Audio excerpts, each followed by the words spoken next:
Siya diretso maglingkod, konsehal na magaling, number 14. Muli nating samahan, di tayo bibiguin, iboto natin si Derek Macro. Number 14, tandaan, muli nating samahan, tayo'y paglilingkuran. Derek Macro, tunay at subok na yan, bilang konsehal muli nating suportahan. Derek Macro ang pangalan, kilala nyo na yan, kabiyak ng Macro Brothers, sa atin lagi nandyan. Di nakakaligtaan, tumulong sa mamamayan ng tansa, basta kailangan ay nakasuporta yan. Madali lang yan kausap, may pagkakwela pa. Pag siya na umaksyon, wala nang teka-teka pa. Di lang yan marami pa, oo marami talaga, nagawa at natulungan sa bayan ng tansa. Siya diretso maglingkod, konsehal na magaling, number 14.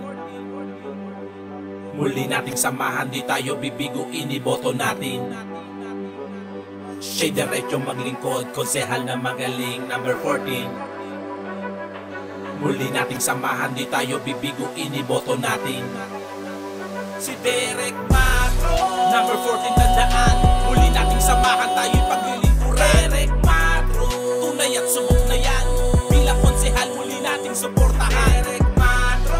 Number 14, tandaan, muli nating samahan, tayo'y paglilingkuran. Derek Macro, tunay at subok na yan, bilang konsehal muli nating suportahan. Derek Macro, number 14, muli iboto natin. Rekta na agad at di mo na pahahabain, parang siya lang din, kahit di mo na sabihin kung anong dapat gawin, yun ang kanyang uunahin. Madali lang yan kausap, may pagkakwela pa. Pag siya na umaksyon, wala nang teka-teka pa. Di lang yan marami pa, oo marami talaga, nagawa at natulungan sa bayan ng tansa. Siya diretso maglingkod, konsehal na magaling, number 14.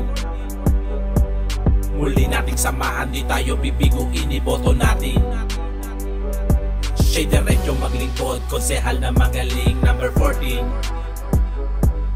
Muli nating samahan, di tayo bibiguin, iboto natin si Derek Macro.